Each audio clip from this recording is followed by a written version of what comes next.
Well, hello everybody and welcome to my show. My name is Jason DeCosta and this is Consistent Preterism. Thank you for joining me today. Hope everybody's doing well out there.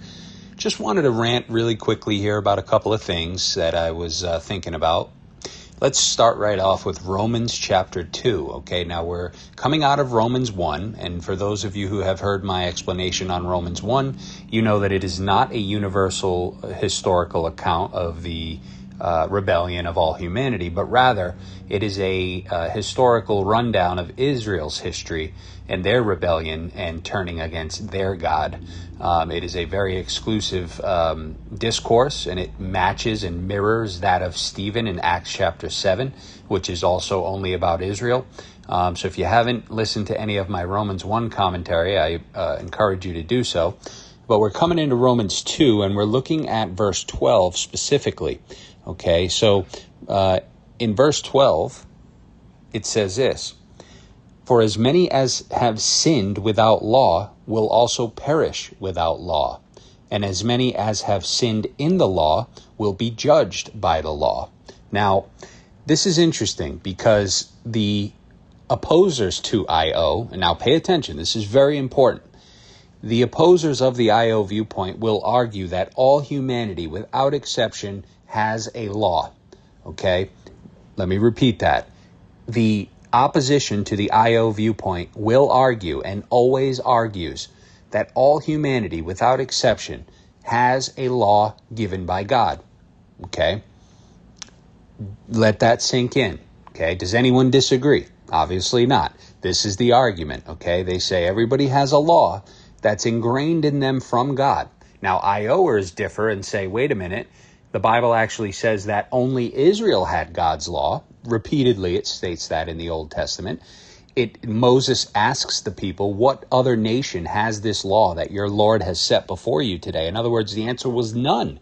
They were a very unique and chosen, precious people, and they were given this responsibility and this unique law system and covenant contract, and nobody else had it. Hence why we have Deuteronomy speaking at length about the curse that would befall them if they neglected such a law. But nobody else had this law, right? Psalm 147 says, he declares his laws to Jacob, his statutes and judgments to Israel. He has not done this with any nation. And as for his judgments, they, the nations, do not know them. So right there you have a boatload of meat and potatoes telling you that no nation had God's law. No nation knew his judgments. It was only Israel.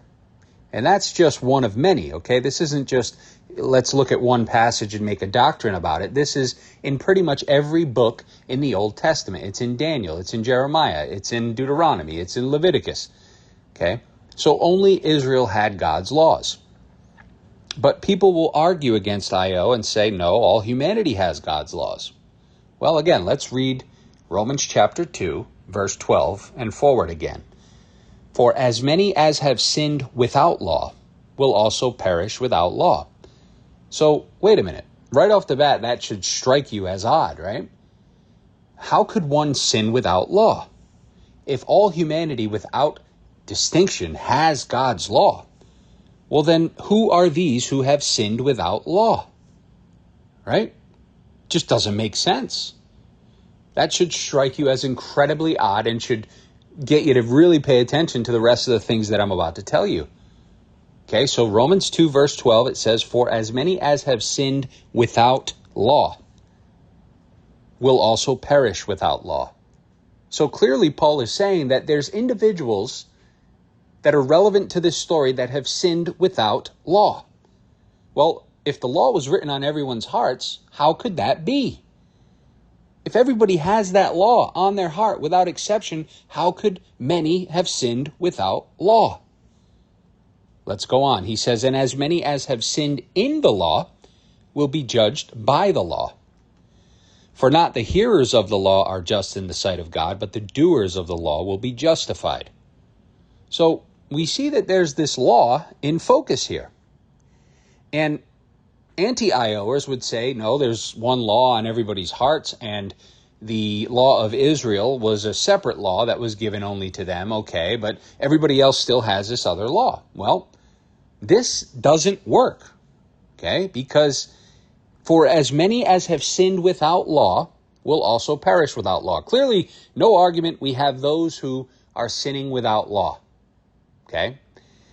He goes on. He says, for when Gentiles who do not have the law by nature do the things in the law, these, although not having the law, are a law to themselves, who show the work of the law written in their hearts, their conscience also bearing witness, and between themselves their thoughts accusing or else excusing them in the day when God will judge the secrets of men by Jesus Christ according to my gospel. So folks, look at what Paul says here.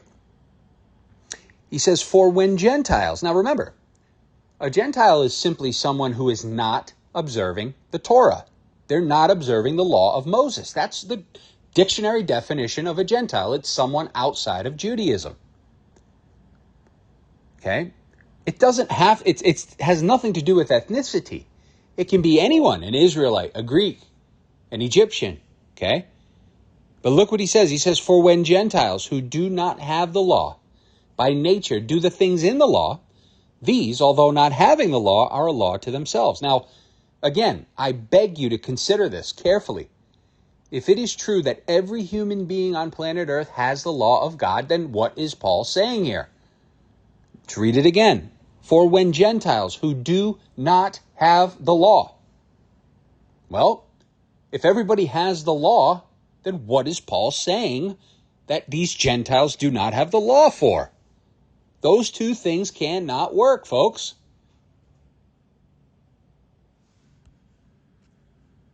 I trust you see the problem here. And I'm not going to beat it like a dead horse, but clearly Paul is referring to Gentiles who do not have the law. Okay, so if everybody on planet Earth has the law of God, then this makes no sense whatsoever, because these are clearly individuals who do not have the law. Paul goes on, he says, by nature do the things in the law. These, the Gentiles, although not having the law, are a law to themselves, and they show that the work of the law is written in their hearts. Now, folks, how can this make any sense? Well, I'll tell you how. It makes sense under my paradigm, my view, okay? The Gentiles that Paul is speaking of here are those who have sinned without the law, meaning they are not practicing Torah. They are not a practicing Jew, okay? They are paganized. They are scattered. They are lost. They are Gentile in every sense of the word, which of course only means outside of the boundaries of Judaism. So when Gentiles, in other words, when the lost tribes of Israel, who had become Gentile, who had become the nations, when they, who do not have the law, meaning are not observing the law of Moses, by nature, Paul says, do the things in the law. Okay, now, again, one must ask, what things are they doing in the law by nature? Well, imagine that you are a lost, scattered Israelite. Imagine that you have been dispersed, scattered throughout the region. You've come from generations of previous Israelites, your ancestry. And this law of God, this law of Moses, was such an important and centerpiece of your entire ancestry and their lives. And so over the generations, that has diminished little by little as you have become more paganized and more absorbed into the cultures around you. But still, there would be times where sometimes by nature they would do some of the requirements of the law of Moses. Okay, it makes perfect sense, right? It's like I've played basketball all of my life. I love basketball. I was phenomenal. I was a phenomenal basketball player. I played in college, not to toot my own horn, but I'd smoke anybody listening out there, still at age 41 and overweight. I got a friend who listens to these videos who thinks he can beat me in a 100 3-pointer jump shot contest for $1,000. I'm just waiting for him to fly up here so I can whoop his tail. But, you know, over the years, I've gotten slower. My skill has probably diminished. I'm not the same player that I once was, obviously. But by nature, I can still do things that I used to do. It's natural to me, okay? It's in my blood. It's in my DNA. It's who I am. I can still pick up a basketball and go 10 for 10 from deep, okay? But this is what Paul's speaking of here. He's saying that when Gentiles, in other words, when pagans, individuals living in the nations not observing the law, by nature do the things that the law of Moses requires, these, although not having the law, in other words, not being under it, are a law to themselves. And they show that the work of the law of Moses is written on their hearts. Now, of course, we know where that comes from, right? It comes from Jeremiah when God is reestablishing the covenant. In Jeremiah, I think it's 31. I'm not going to go there, but you all know the drill. The children of Israel are coming back from Babylonian captivity. The temple is being rebuilt. The city walls are going up again. The land is being restored. It's a glorious time. The return to Zion, Second Temple period, written of at length in the Old Testament. Most of the prophetic texts are about this period. And God says he will establish a new covenant with the house of Israel and the house of Judah, and he will write his laws on their hearts and in their minds, and they will know that he is their God. In other words, he inscribed, metaphorically, of course, these laws on their hearts. It was to be everything to them. And we see that back in the start in Deuteronomy as well, where Moses tells them, think of these laws when you wake up, think of them when you lie down, write them on the doorpost, look at them before you go to sleep, write them on your heart. This was all language that was related to Israel's law and their covenant. And so, again, Paul is pulling off of that history, that context. He's not saying that all people everywhere have a law on their heart, because he just said, for when Gentiles who do not have the law. There's no way around that, folks. That is an ironclad death dagger of a hold, okay?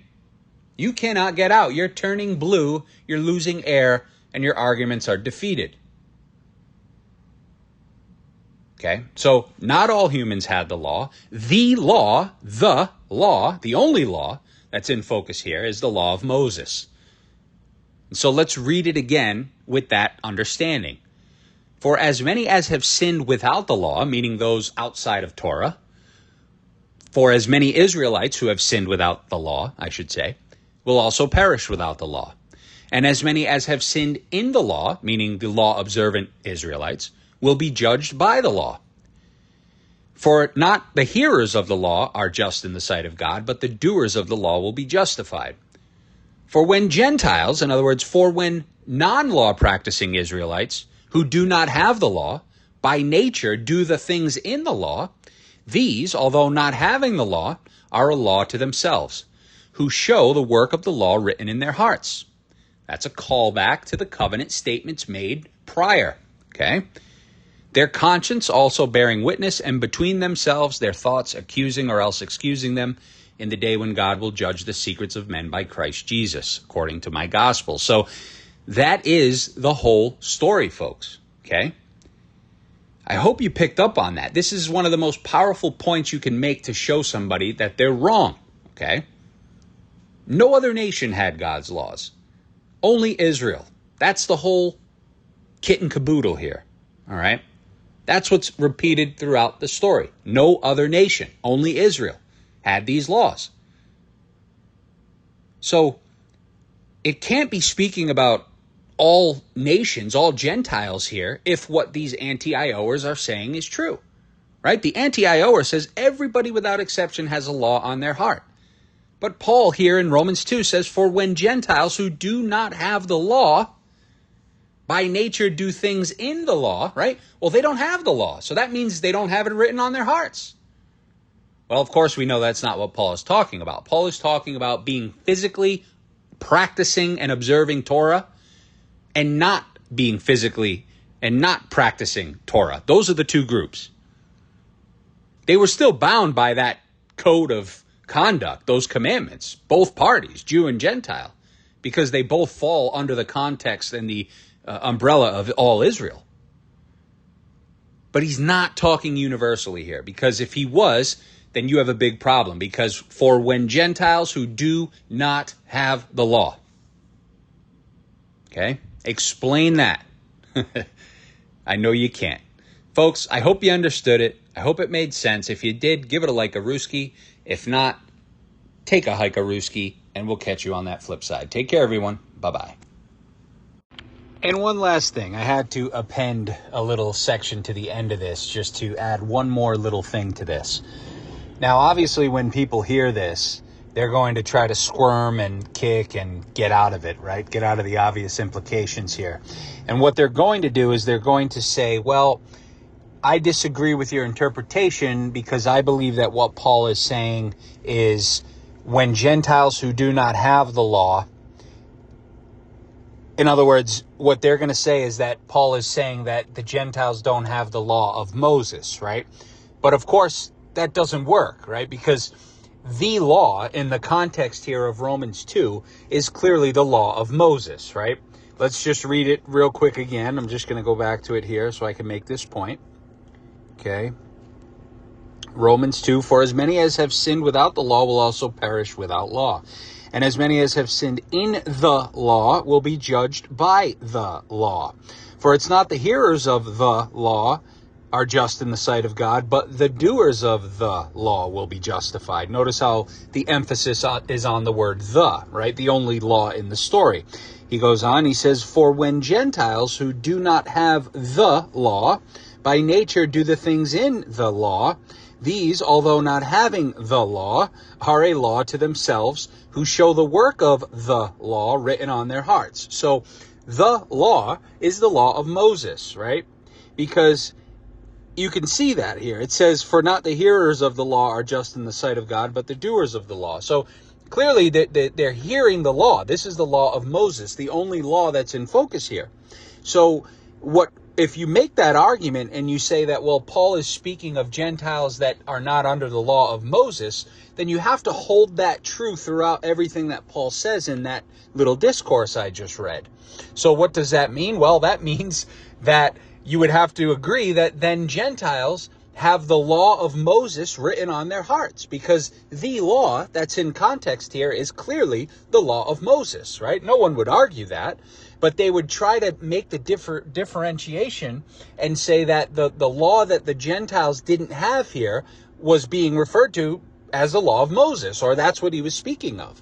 But that doesn't work, because notice that Paul says that they show the work of that same law written on their hearts. So then you would have to hold the argument that the Gentiles had the law of Moses written on their hearts, right? If that was the case, the Gentiles would have had to have the law of Moses written on their hearts, which is absolute insanity, right? It's ludicrous to think that, to even suggest that, especially knowing all the times that the Bible says that no other nation had these laws, right? Not even one. Okay, but now if all Gentiles had the law of Moses written on their hearts, then clearly that would be true of you today, right? You and I today. The law of Moses, if this is what Paul is referring to in Romans 2, that it's written on the hearts of Gentiles, would have to be written on our hearts. And all 613 points of that law of Moses would have to be written on our hearts, which, by the way, include to love the stranger, to not wrong the stranger in speech, to not wrong the stranger in buying or selling, to not intermarry with strangers, to exact the debt of an alien, to lend to an alien interest, right? Not to smite father and mother, that a eunuch shall not marry a daughter of Israel. Okay, these are all points of the law of Moses. So do you see how ridiculously crazy this can get if you hold that belief? Right? And I only say that because I know that someone's going to come on and say, well, Paul was saying that Gentiles don't have the law of Moses. Well, if you say that, then you have to hold that true throughout the rest of that discourse. And that means that ultimately what you're saying is that Gentiles would have the law of Moses written on their hearts. Because Paul says that sometimes by nature they would do the things in the law of Moses, thereby showing that the work of the law of Moses was written on their hearts. So you run into a brick wall if you make that argument, because clearly you know that it's ridiculous to say that people today have the law of Moses written on their hearts. I just read to you only 7 or 8 of those laws. If I could continue for days, for hours reading those laws to you, and we could laugh and sit here and just blabber on about how ridiculous some of these laws are. But now remember, the laws that I just read to you about treatment of Gentiles, right? Treatment of strangers. Now, if that was written on a Gentile's heart, how does that work, right? If the law that Paul is speaking of that's written on the Gentiles' hearts is actually the law of Moses, well, how does that work? So essentially you'd be having it say to a Gentile, love the Gentile, right? So in other words, don't wrong the Gentile or don't wrong the stranger. But they are strangers. They're the strangers. So I'm just putting this out there to show you how ridiculous this argument would be if someone made it. Okay, obviously we know that the Gentiles who did not have the law, Paul is speaking of those outside of practicing Torah. They're Israelites. They're paganized. They're living in the nations as Gentiles. They're Gentile in the flesh of their foreskin.